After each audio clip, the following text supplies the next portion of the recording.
नमस्कार दोस्तों, तैयार हो जाइए। 17 जून 2025 की 10 सबसे बड़ी, सबसे जरूरी और सबसे असरदार खबरें जानने के लिए। लेकिन शुरू करने से पहले, अगर आपको रोजाना देश दुनिया की ताजा खबरें चाहिए, वो भी आसान भाषा में, तो अभी लाइक का बटन दबाइए, वीडियो को शेयर कीजिए और सब्सक्राइब करके बेल आइकॉन जरूर दबाइए ताकि अगली ब्रेकिंग न्यूज आप कभी मिस न करें। और अब करते हैं दिमागी दंगल। सवाल: विश्व का सबसे बड़ा लोकतंत्र कौन सा देश है?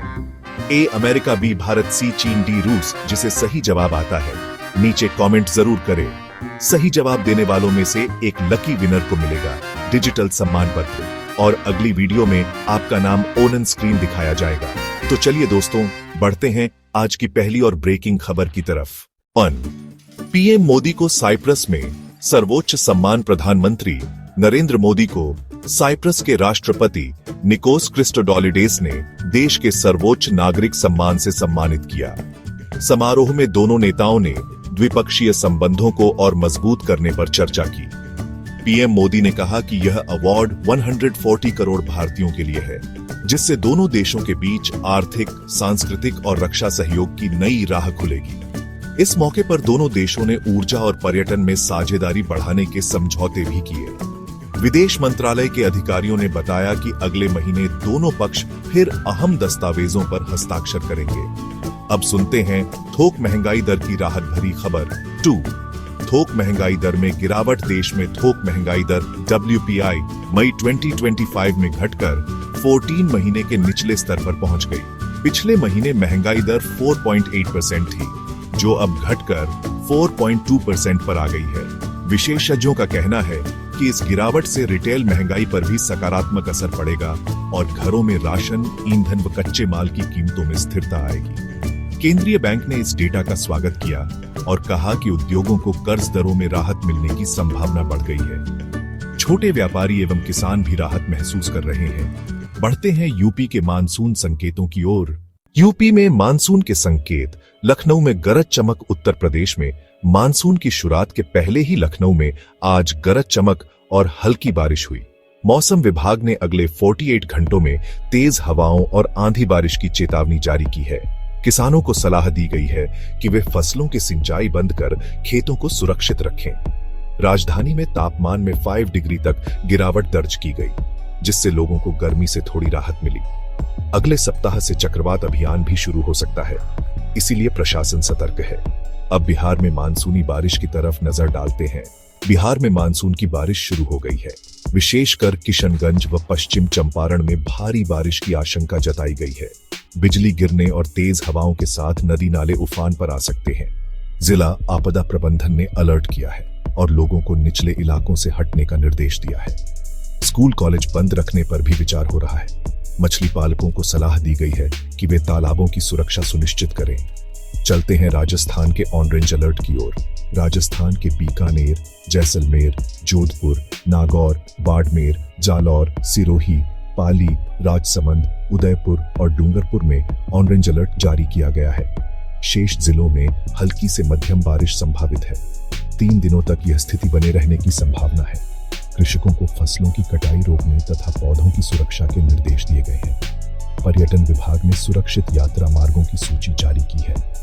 अब मध्य प्रदेश की लाडली बहना योजना सुनते हैं। मध्य प्रदेश के मुख्यमंत्री मोहन यादव ने जबलपुर के बेलखेड़ा गांव से लाडली बहना योजना की 25वीं किस्त जारी की। 1.27 करोड़ महिलाओं के बैंक खाते में RS1 250 ट्रांसफर किए गए। कार्यक्रम के दौरान सीएम ने रक्षाबंधन के अवसर पर अतिरिक्त RS250 देने की ऐलान भी किया।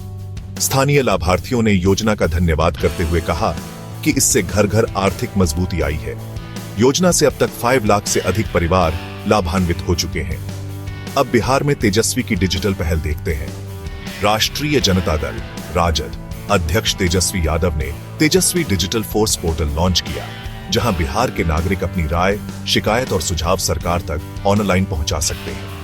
यादव ने कहा कि यह प्लेटफॉर्म विकास प्रक्रिया में जनता की भागीदारी बढ़ाएगा। पोर्टल पर अब तक 10,000 से अधिक शिकायतें दर्ज हुई। सरकार ने सुनिश्चित किया है कि सभी मामलों पर 7 दिनों में कार्रवाई की जाएगी। अब यूपी में भूजल संरक्षण अभियान की ओर। उत्तर प्रदेश सरकार ने 4 महीने के व्यापक भूजल संरक्षण अभियान की शुरुआत की। इसमें स्कूली बच्चे, शिक्षक, एनजीओ और पंचायत प्रतिनिधि मिलकर कुएं, तालाब, रेन वाटर हार्वेस्टिंग पर जागरूकता रैलियां आयोजित करेंगे। वन विभाग भी 30,000 पौधे लगाएगा। मुख्यमंत्री योगी आदित्यनाथ ने कहा कि पानी बचाना राष्ट्रीय कर्तव्य है। अभियान से अगले वर्ष से जल स्तर में सुधार की उम्मीद है। अब जानते हैं बिहार में बवाल की खबर। बिहार में एनडीए नेताओं के दामादों को आयोग में पद मिलने पर विपक्ष ने तीखा प्रतिक्रिया दी। राजद ने जेडीयू के कार्यकारी अध्यक्ष की बेटियों को सुप्रीम कोर्ट में केंद्र सरकार का वकील बनाने की भी आलोचना की। विपक्ष का आरोप है कि यह निजीकरण और भ्रष्टाचार को बढ़ावा देता है। सरकार ने कहा कि नियुक्तियां योग्यता के आधार पर हुई हैं, लेकिन विपक्ष जांच की मांग पर अड़ा है। अब देश में कोविड की स्थिति पर नजर डालते हैं। देश भर में कोविड-19 के मामलों में निरंतर कमी देखी जा रही है, पर राजस्थान में रविवार को 30 नए मामले दर्ज हुए, जिनमें जयपुर में 23 हैं। स्वास्थ्य विभाग ने टेस्टिंग बढ़ाई है और लोगों से मास्क पहनने व सोशल डिस्टेंसिंग पालन करने की अपील की है। टीकाकरण केंद्र खुले रहेंगे और बूस्टर डोज की व्यवस्था तेज की जा रही है। तो दोस्तों, ये थी आज की 10 खबरें। अब सुनते हैं आज का सारांश। तो दोस्तों, कैसी लगी आपको ये सारी खबरें? मुझे कमेंट्स में जरूर बताइए।